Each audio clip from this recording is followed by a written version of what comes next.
अरे बापरे, मिरजगावमध्ये जिल्हा पोलिसांची मोठी कारवाई, तर 25 लाखाच्या गांजासह 2 तस्कर जेरबंद. स्थानिक गुन्हे शाखेचा धडाका. बघा सविस्तर न्यूज एमपीवर.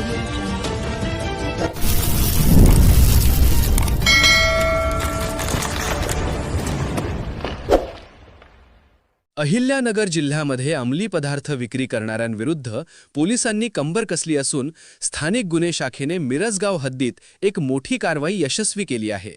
एका आलिशान स्कॉर्पिओ गाडीतून होणारी गांजाची तस्करी रोखून पोलिसांनी सुमारे 25,43,000 रुपये किमतीचा मुद्देमाल जप्त केला आहे.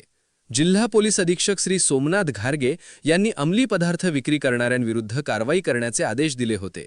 त्यानुसार स्थानिक गुन्हे शाखेचे पोलीस निरीक्षक श्री किरणकुमार कबाडी यांच्या मार्गदर्शनाखाली पथक मिरजगाव परिसरात गस्त घालत होते.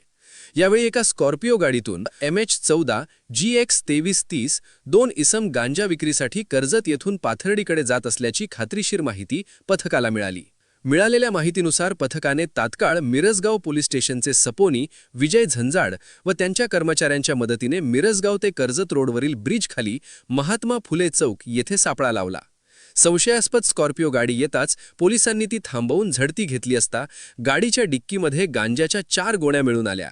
सदर कारवाईत पोलिसांनी 2 आरोपी 1. गणेश अंकुश कराड वय 32 वर्षे आगसखांड तालुका पाथर्डी, 2. सुखदेव शिवनाथ कदम वय 30 वर्षे आगसखांड तालुका पाथर्डी अशा दोघांना ताब्यात घेतले असून त्यांच्याकडून 132.48 ग्राम गांजा ज्याची किंमत 18,18,000 रुपये तसेच 7 लाख रुपये किमतीची स्कॉर्पिओ गाडी, 25,000 रुपये किमतीचे 2 मोबाईल फोन असा एकूण 25,43,000 रुपये किमतीचा मुद्देमाल जप्त केला आहे.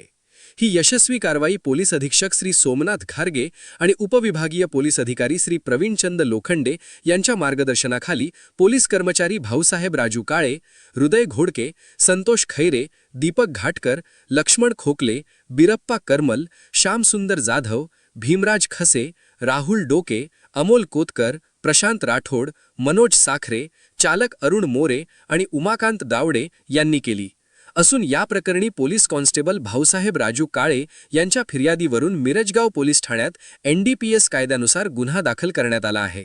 स्थानिक गुन्हे शाखेने केलेल्या कारवाईचे मिरजगावसह जिल्हाभरात मोठे कौतुक होत आहे.